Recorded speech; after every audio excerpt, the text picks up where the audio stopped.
तो राणा साहब, हम प्राइवेटाइज करने लगे हैं या बेचने लगे हैं, ये कौन सा इकोनॉमिक प्लान है? Is this an good economic plan?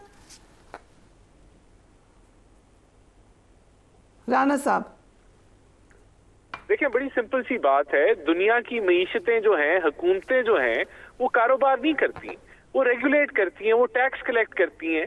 तो कारोबार से दुनिया निकल चुकी है, हुकूमतें निकल चुकी हैं, तो इसमें कोई हम नई चीज तो नहीं इन्वेंट कर रहे। और देखें, प्राइवेट सेक्टर की एफिशिएंसी एक जगह होती है, पब्लिक सेक्टर एंटरप्राइजेस की एफिशिएंसी एक जगह होती है। इसकी दुनिया में स्टडीज हैं। पब्लिक सेक्टर्स कभी भी इतनी वो उस तरीके से एफिशिएंट तरीके से नहीं चलाती है इदारों को जिस तरीके से प्राइवेट सेक्टर चलाता है। कारोबार करना प्राइवेट सेक्टर का काम है। मैं 2-3 चीजें करेक्ट कर दूं। देखें, एक तो जो 28 मई के धमाकों के हवाले से बात ये है कि बिल्कुल बहुत सारे लोगों के मशवरे आएंगे, कोई कह रहा होगा करना है, कोई कह रहा होगा नहीं करना, लेकिन ये हकीकत है कि बिल क्लिंटन का फोन आया और बार बार आया कि आप ये धमाके मत करें वरना पता नहीं क्या कुछ हो जाएगा और आप ये डॉलर ले लें, और वो ना करें। और फिर at the end of the day Mian Nawaz Sharif ने डिसाइड किया कि हमने धमाके करने हैं, और फिर उसका जो रिएक्शन था इंटरनेशनल, वो भी हमारी हुकूमत ने फेस किया। अगर सैंक्शंस थी तो उसकी जो इकोनॉमिक कॉस्ट थी या जो वो कोई उसका फेलियर या जो क्रेडिट था, वो भी हमारी हुकूमत ने फेस किया, उसके कॉन्सिक्वेंसेस भी हमारी हुकूमत ने फेस किए। तो वो डेफिनेटली वो क्रेडिट के साथ साथ पूरे पाकिस्तान ने फेस किया। बिल्कुल, लेकिन वो देखें तो वो नहीं, तो इसलिए फरिया वो क्रेडिट नहीं ले सकते, और कोई नहीं कह रहा लेकिन अकेले भी नहीं ले सकते ना, जैसे कि अभी वांदोखिल साहब भी कहते हैं उसमें बहुत सारे लोग शामिल हैं। नहीं, मैं यही तो, अब मुझे मुकम्मल करने देंगे तो मैं यही तो कह रहा हूं कि इस चीज का तो हम ये न्यूक्लियर प्रोग्राम हमने नहीं शुरू किया, लेकिन हमने उसको सपोर्ट किया।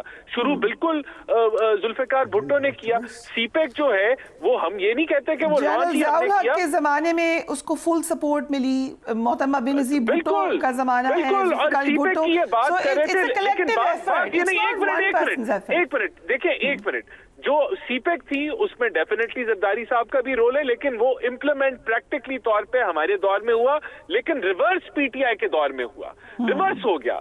ये कहते हैं ना कि जी दीमक की तरह खा गए, बिल्कुल खा गए दीमक की तरह, जब सीपेक इन्होंने रिवर्स कर दिया। और जो फेज 2 था, B2B, वो चाइनीज थक हार के बैठ गए कि इस मुल्क से कुछ नहीं होता, यहाँ नलायक वजीर आजम आ गया है जिसको कख नहीं आता। ये इनको क्रेडिट जाता है जो ये इतना वो बोल रहे थे।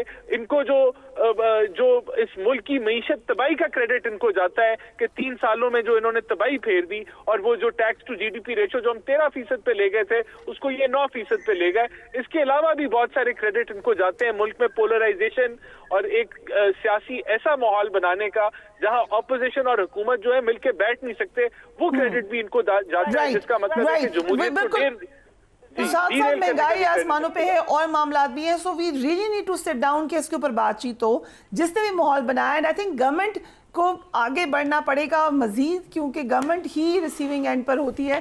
आई कम टू यू मंदोखिल साहब, आपको ख्याल से हमने देखा प्रेसिडेंट ज़रदारी ने कई दफ़ा बातचीत की है कि बातचीत होनी चाहिए, माहौल ठीक होना चाहिए। सो कोई और मजीद एफर्ट होगी या अब एक बिल्कुल हम देख रहे हैं कि स्टैंड स्टिल सिचुएशन है, बात नहीं होगी? आपकी इस बात से एक जुमला मुझे कहने दो। मोमन साहब ने बात कही कि भाई ये लोग मुजरिम हैं। मुजरिम उसको कहते हैं जो सजा याफ्ता होता है, और सजा याफ्ता तो इस वक्त एक ही शख्सियत चोरी में जेल में बैठा हुआ है, बाकी हमारा तो कोई रहनुमा नहीं है। नंबर 1 बात। दूसरी बात ये कहते हैं कि इन लोगों ने ये अदारे तबाह किए, और फिर ये बता दो कि जब 20 लाख लोगों को रोजगार के लिए शहीद जुल्फिकार अली भुट्टो साहब ने भेजे, जो आज 1 करोड़ ओवरसीज है जिसके दावेदार आप बने हुए, वो भी भुट्टो साहब का कारनामा है। पासपोर्ट बनाया, स्टील मिल का, फिर मिसाइल टेक्नोलॉजी का, क्या क्या गिनाओ, आप क्या गिनवाएंगे? सीपेक तो आपने ले डूबे, और कटे अंडे मुर्गे वो स्कीम भी आपको खत्म हो रहा है। बातचीत और इससे पहले मलिक रियाज साहब का क्या फ्यूचर नजर आ रहा है आपको? देखिए, मलिक रियाज साहब का जो 190 मिलियन का जो पैसे ट्रांसफर हुए अलकादर ट्रस्ट में, यकीनन उनकी इंक्वायरी चल रही है। आज गलबन नेब ने कोई रेड भी की है उनके उस पे ऑफिस पे कोई डॉक्यूमेंट्स लेने के लिए। तो वो सारी चीजें सुप्रीम कोर्ट में पैसे आता है, फिर अचानक किसके अकाउंट में क्यों चले गए, तो यकीनन वो इंक्वायरी होगी और उसमें ये कहते हैं कि हम बड़े शफाफ है, हम बड़े ईमानदार है, तो पता चल जाएगा तो शाखाना की तरह इस ईमानदारी का भी। अब सवाल ये कि हमारी जो बात अब की है, इससे पहले जो 2018 में RTA सिस्टम बिठा के इनको पाकिस्तान के ऊपर मुसल्लत किए, उस वक्त भी मेरे चेयरमैन बिलावल भुट्टो जरदारी साहब ने कहा इमरान खान कदम बढ़ाओ तुम्हारे साथ है। आसिफ अली जरदारी साहब ने जॉइंट सेशन में भी यही कहा और अभी हमारे कायम मकाम सदर यूसुफ रजा गिलानी साहब ने भी यही कहा कि मुज़ाकरात करें। इन्हें एम्पायर को इंक्लूडेड है, इन्होंने जाके DG SPR से बात करनी है, आर्मी चीफ से बात करनी है। क्यों ये एक ही बात है, उनको पता है ना आसिफ अली जरदारी सीट खाली करके ये बड़ा अहम पॉइंट है, मुझे प्रोग्राम वाइंड अप करना है, but I want an answer to this. अगर मुझे इजाजत दें मंदोखिल साहब, ये बातचीत आप लोग जब तक नहीं करेंगे मामला ठीक नहीं होने आपके। देखिए आप बिल्कुल सही कहती हैं कि बातचीत जब तक नहीं होगी उस वक्त तक मामला ठीक नहीं होंगे, लेकिन देखिए बातचीत के हमेशा एक माहौल होता है। ऐसा तो नहीं है कि PTI इज ओके कि चले हमारे चेयरमैन बैठे रहे जेल में, हम लोग यहाँ पे गवर्नमेंट कर रहे हैं, आप लोग चाहते ही नहीं उनको लेकर आए बाहर। Let's put like this, it is the chairman जो कि जेल में है, उसने इमरान खान ने खुद कहा हुआ है कि इनके साथ बात नहीं करनी है और सफ़र वो कर रहा है।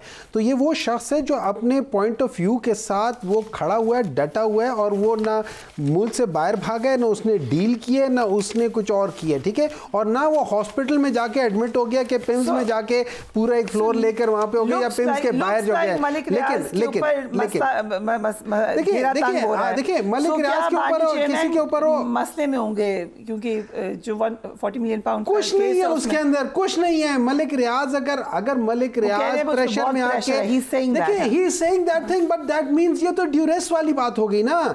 इतना प्रेशर तो समधी ने भी नहीं बर्दाश्त किया था, समधी ने उसे तो बहुत पहले बता दिया था कि इतने इतने पैसे के, और वो चेक्स भी हैं। अच्छा वो चेक्स उनके अकाउंट में भी गए डाउन में, सुबह ट्वीट आई है इस वक्त नैप का ऑपरेशन चल रहा है वहां पर। But that is exactly what is happening, this is exactly what is happening in your time. Is this right, is this right, is this government think they are doing the right thing, right? ये government सही काम कर रही है। ये जिस तरीके से इस वक्त गवर्नमेंट, सिंध की गवर्नमेंट बहरिया टाउन कराची में जिस तरीके से कर रही है, सिंध की गवर्नमेंट क्या ये सही कर रही है?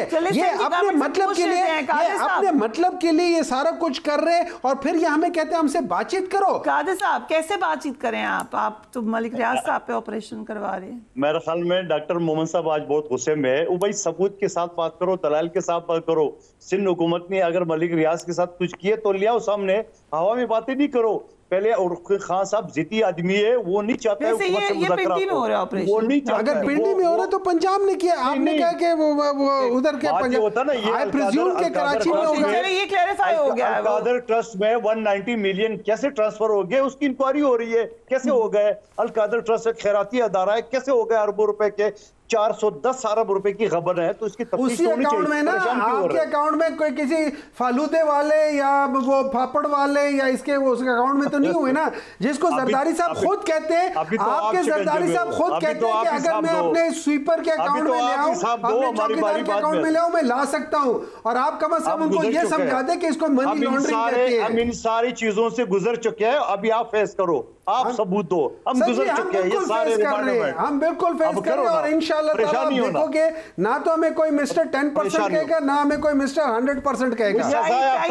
चोरी के केस में सजा याफ्ता हो, जेल में बैठे हुए क्या बातें कर रहे हो? हम तो एक दिन भी सजा नहीं हुई, आप तो सजा में बैठे हुए जेल में चोरी में। बाज लोग ज्यादा एक्सपर्ट है, वो तो अपने एक्सपर्टीज पे वो बिल्कुल ही वो कर जाते हैं। चलें, we have to wrap it up. Thank you gentlemen for being on the program.